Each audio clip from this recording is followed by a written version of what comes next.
নমস্কার বন্ধুরা, দীপাস কিচেনে আপনাদের সবাইকে স্বাগত। আমি একটা দানা কলার মোচা পেয়েছি। এই মোচাটা দিয়ে কি করব ভেবে পাচ্ছিলাম না, তাই ভাবলাম এটাকে একটা ভর্তা করে ফেলি।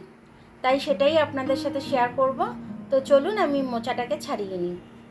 সবার প্রথমে দেখুন আমি ভেতরের এই খোসাটা ছাড়িয়ে নিচ্ছি, আর এই প্লাস্টিক মতোটা ছাড়িয়ে নিচ্ছি। এই দুটো অংশ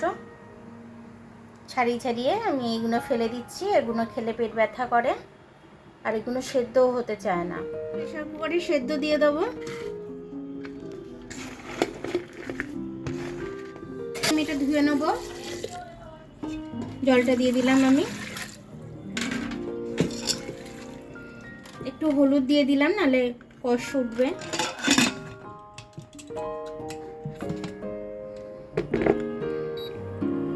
আমি একটু শুকনো লঙ্কা টেলে নেব, তার সাথে একটু জিরে টেলে নেব। আমি জিরে না দিলে ভালো লাগে না খেতে, মোচা তো। প্রেসার কুকার থেকে বের করে রেখেছি, ঠান্ডা করতে দিয়েছি। এটা আমি মিক্সিতে একটু ঘুরিয়ে নেব। আর এই চিংড়ি মাছটাও আমার লাগবে, চিংড়ি মাছটা আমি বের করে রেখেছি।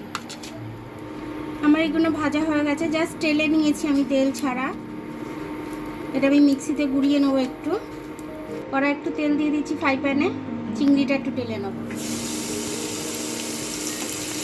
একটু হলুদ দিয়ে দিলাম চিংড়িটার মধ্যে। চিংড়ি মাছ ভাজাটা একটু নুন দিয়ে দিলাম।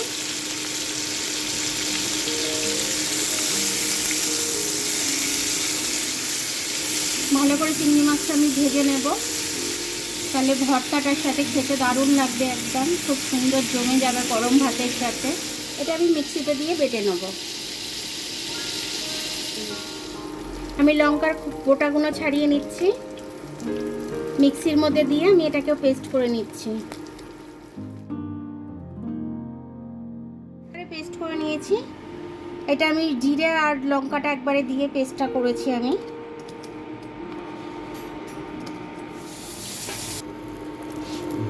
চিংড়িগুলো ভাজা হয়ে গেছে, চিংড়িটা আমি তুলে নিচ্ছি।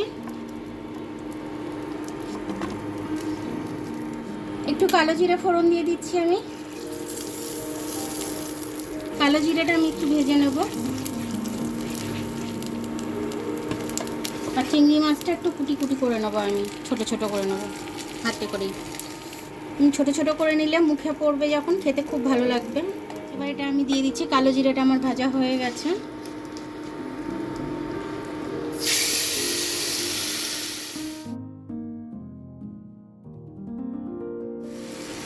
এবার আমি স্বাদ অনুযায়ী একটু নুন দিয়ে দেবো। নুন দিয়ে দিয়েছি একটু স্বাদ মতো। নুনটা দিয়ে এবার আমি নেড়ে নেবো এটাকে। একটু হলুদ দিয়ে দিচ্ছি আমি, দেখতে সুন্দর লাগার জন্য। কষা প্রায় হয়ে গেছে, কড়ার থেকে ছেড়ে দিচ্ছে। এবার আমি একটু চিংড়ি মাছটা দিয়ে দেবো, যেটা ভেজে রেখেছিলাম।